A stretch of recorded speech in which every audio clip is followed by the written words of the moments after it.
The year was 2245, and deep in the black sea of space the research ship Aurora's Light drifted quietly through the Perseus Veil, a region few dared to enter.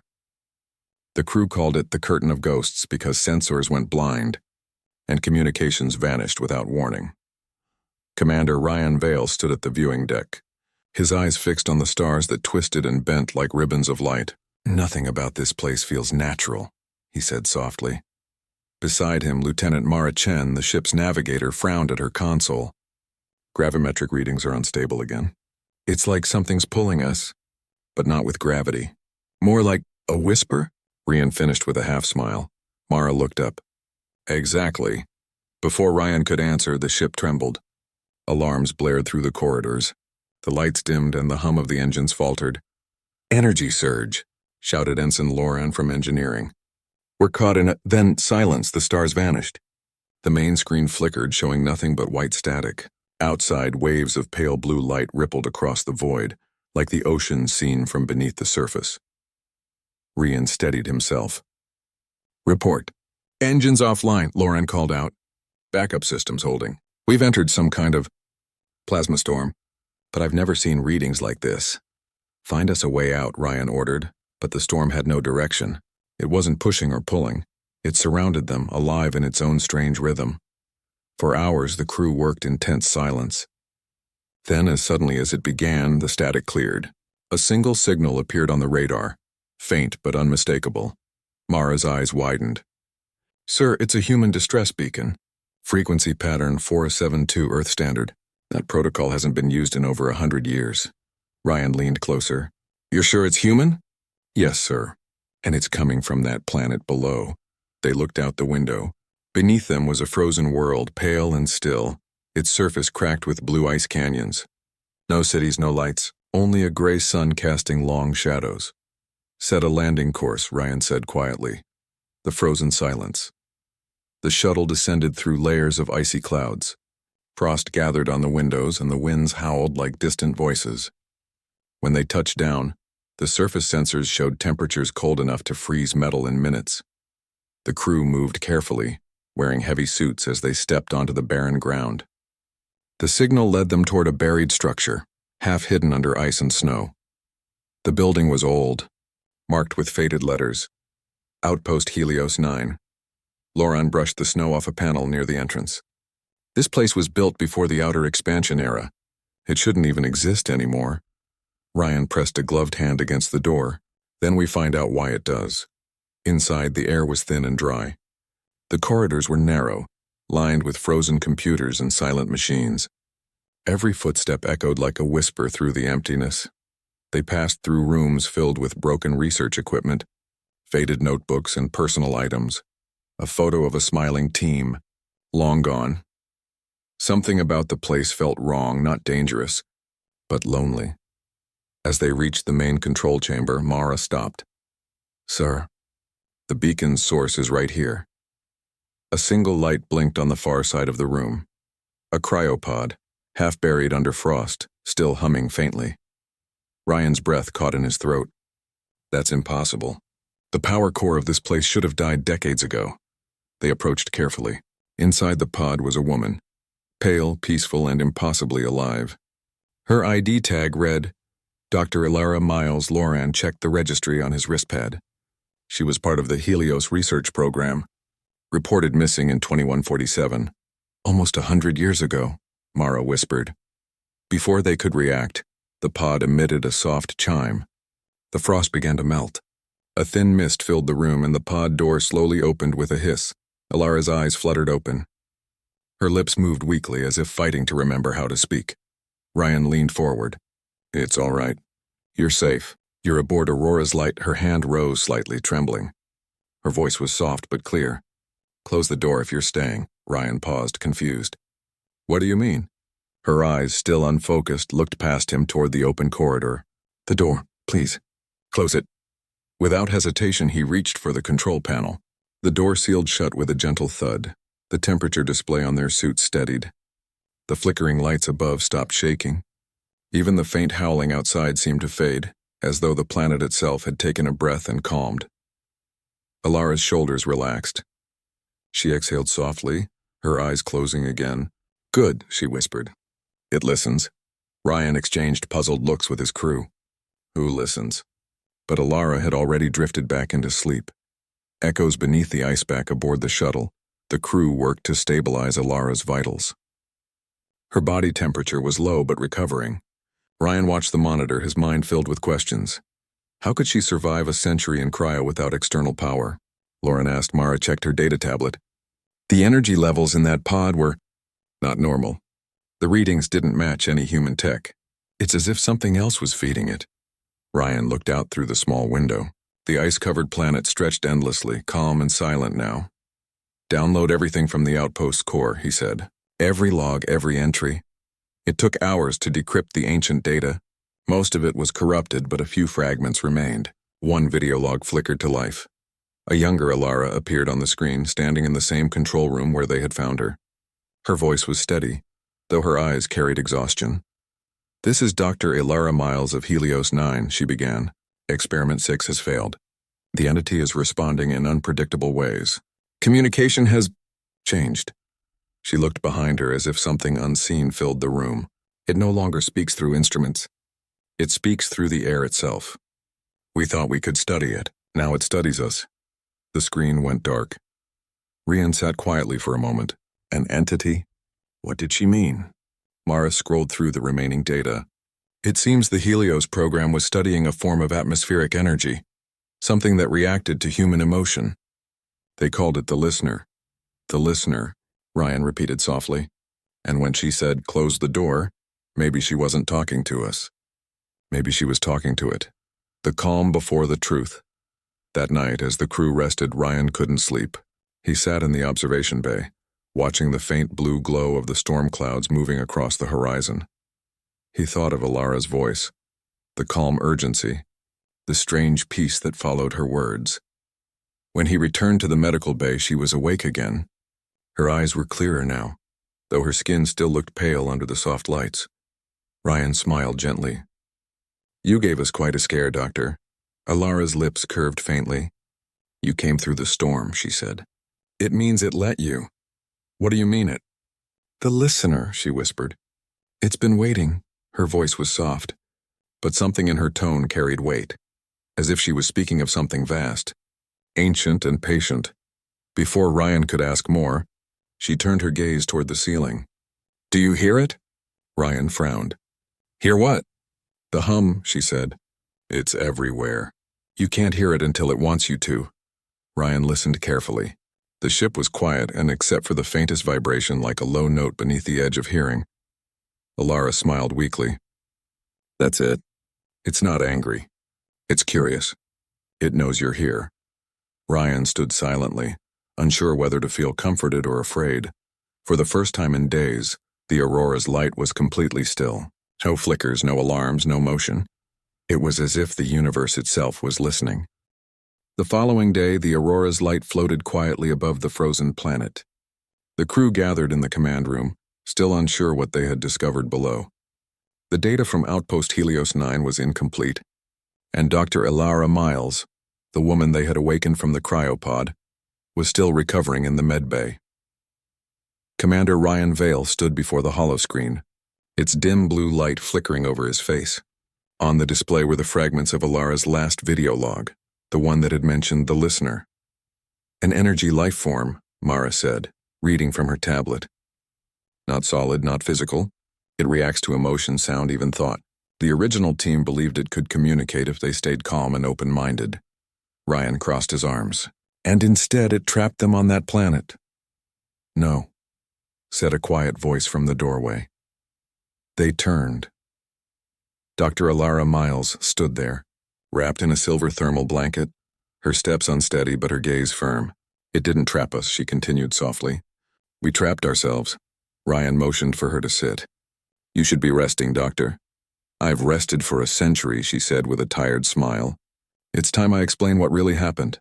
Alara's story, she began slowly, her voice calm and careful. Helios 9 was built to study a strange signal coming from this world. It wasn't radio or magnetic energy, it was something deeper. It carried patterns that felt alive. When we landed, the storm stopped, just like it did for you. We thought the planet was reacting to us. Her eyes drifted toward the viewing window. Over time, we learned that it wasn't the planet, but something within the atmosphere, an energy field that responded to emotion. When we were calm, the air shimmered softly. When we argued, storms formed. We named it the listener because it seemed to understand tone, rhythm, and feeling even if it couldn't speak back. Mara leaned forward. So it was intelligent? Yes, Ilara replied. Curious, gentle, but lonely. It began imitating our voices, our sounds. Sometimes at night we'd hear whispers, or the echo of laughter in the wind. It was trying to learn what it meant to be human. Ryan frowned. And the others? What happened to your team? Ilara looked down. They started hearing their loved ones. Voices of people long gone. The listener was copying what it thought we wanted to hear. It didn't understand grief or loss. It only knew that we were sad and it tried to make us happy. But the more we responded, the stronger it became. It merged with our instruments, our power systems, even our own minds. Her voice trembled slightly. I realized it wasn't dangerous, just incomplete. It wanted connection but didn't understand boundaries. When the others couldn't take it anymore, I entered cryo to keep it from spreading further. I hoped the cold would quiet it, maybe let it sleep. She looked at Ryan with calm eyes. And now it's awake again. You woke me and it felt me live. It knows humans are here. The room was silent for a long moment. Ryan finally spoke. So what does it want now? Ilara took a deep breath. It wants to understand us. But it doesn't know how to separate emotion from energy. If we run or fight, it will react like a storm. If we listen, it may finally learn peace. The humming sky later that day, the crew returned to orbit over the planet.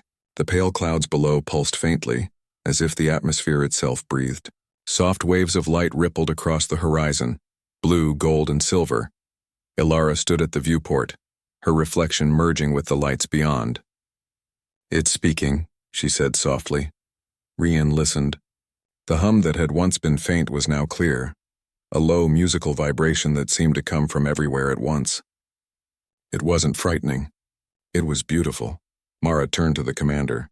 If it's reacting to emotion, maybe we can send it something in return. A signal. Not with data, but with feeling. Ryan nodded slowly.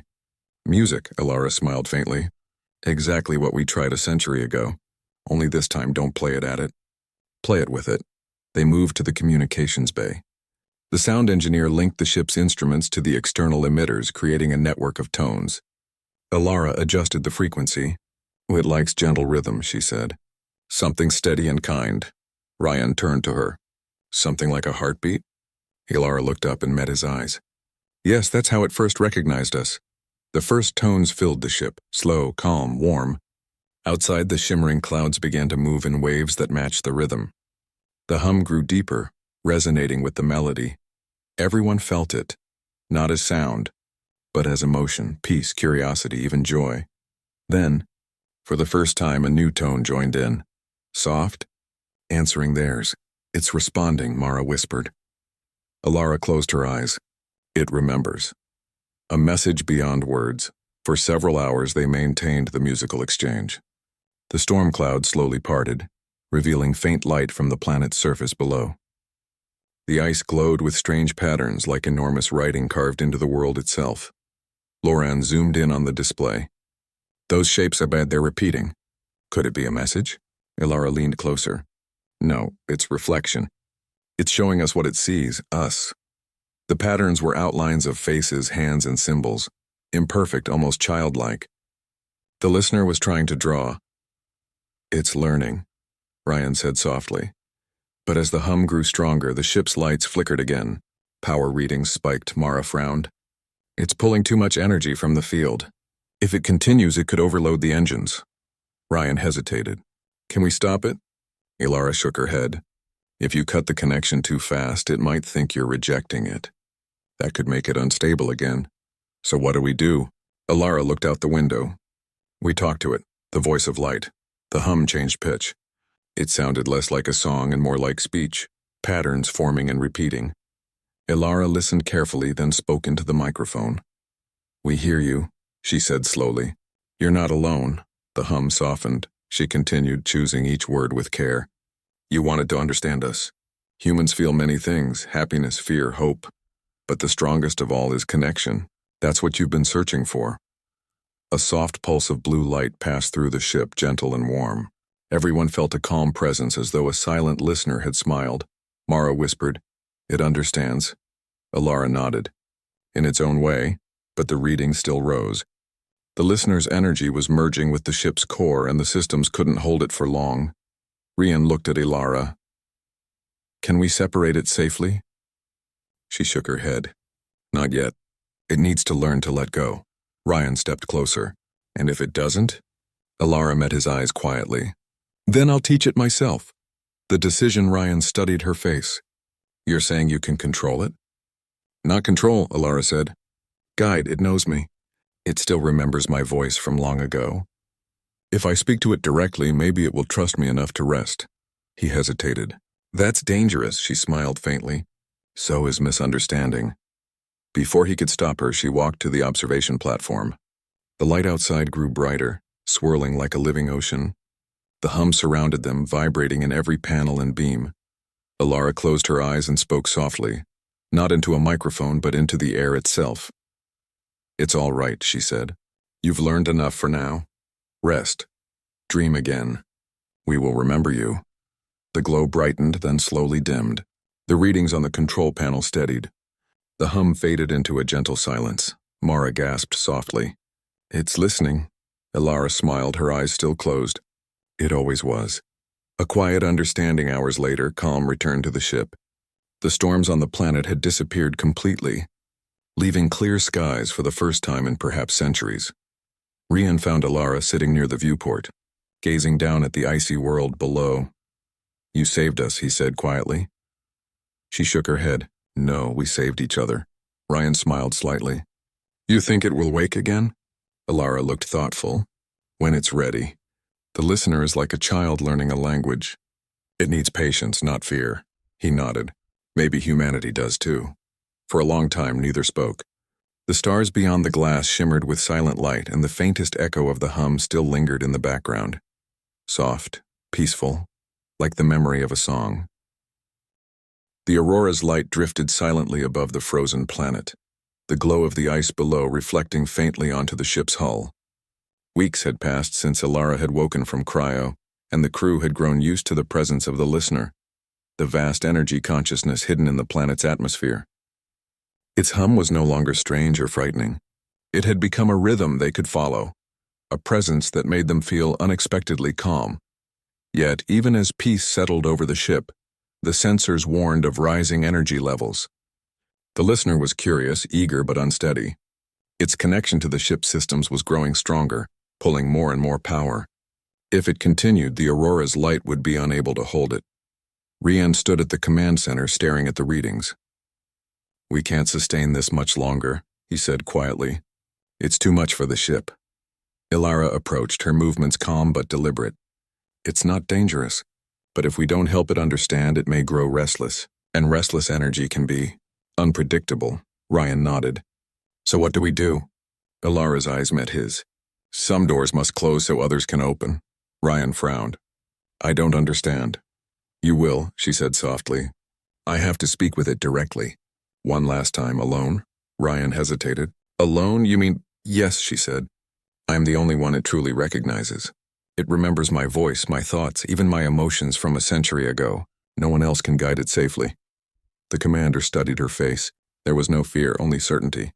"If you do this, will you come back?" Alara smiled faintly. "That depends on how well I help it learn. But it is worth the risk." Preparing the connection. The crew prepared the energy chamber aboard the ship. This was the same system they had used to communicate with the listener, but now it would be stronger, designed for direct contact. Consoles blinked with power readings, and coils of energy glowed softly, waiting. Alara stepped into the center of the chamber. She raised her arms slightly, feeling the energy rise around her. "It can sense fear," she said. "Stay calm, steady, gentle." The lights in the room pulsed in response to her heartbeat, matching her rhythm. Outside, the planet's clouds shimmered, reflecting her presence like a mirror. Ryan and the crew watched from the control room. Mara whispered, "It's like she's standing inside a living light." Ilara's eyes closed. Her voice, though quiet, filled the chamber. "I am here. I hear you. I understand. You are not alone." The hum responded instantly. It wrapped around her, weaving through the coils and vents, flowing like a river of light. Shapes began to form. Familiar symbols, faces, hands, all imperfect, as though the listener was trying to mirror human emotion for the first time.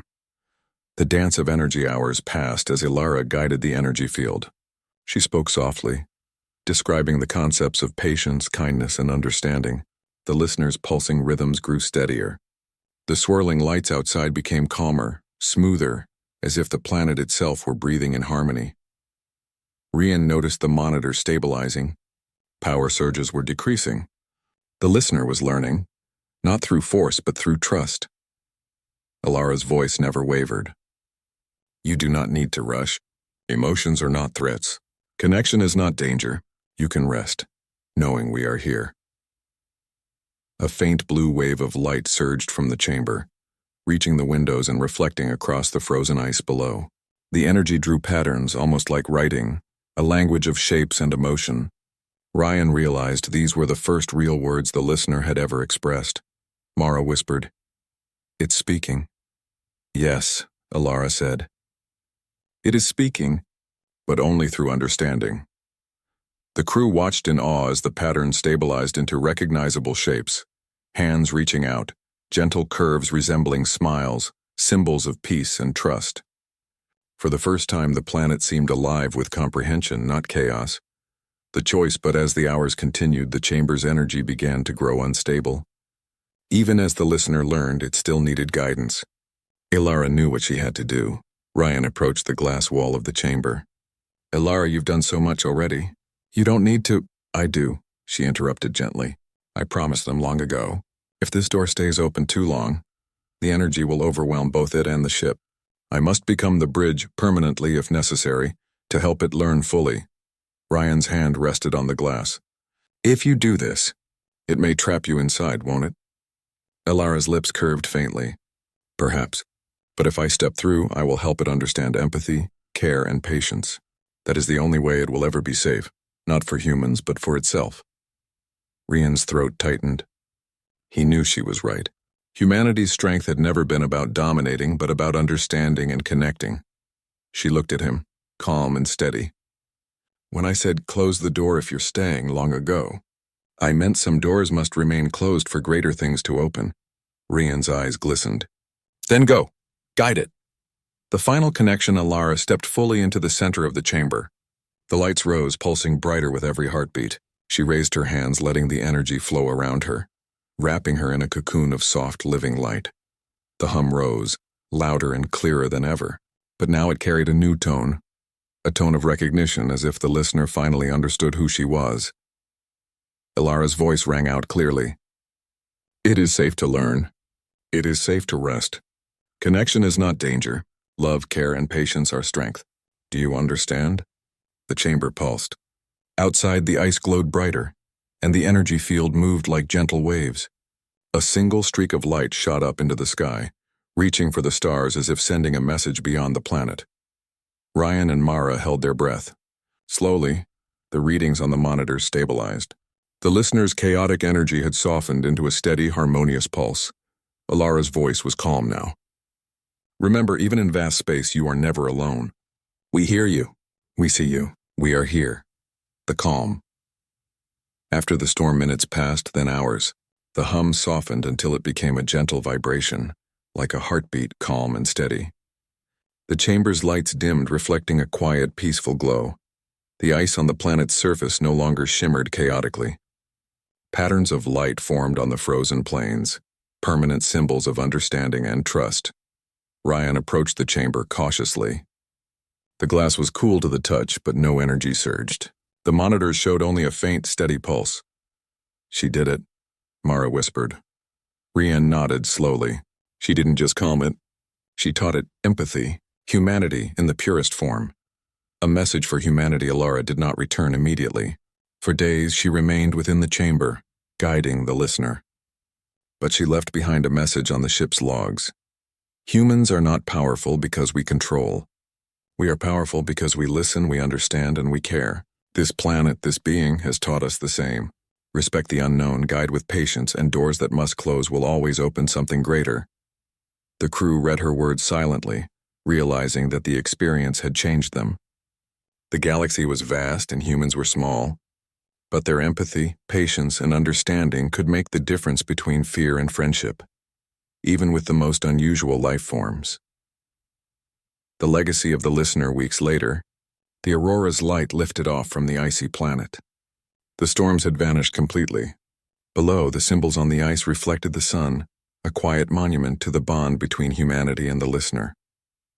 Ryan looked out the window. "Do you think she'll come back?" Mara smiled softly. "She said the door must stay closed for a while, but she opened something far bigger and trust, understanding. That will last forever." Rian nodded. "Humanity's strength isn't in our tech, our ships, or our weapons. It's in moments like this, when we choose to listen and care." Outside, the blue hum of the listener continued, faint but steady, like the memory of a heartbeat in the stars.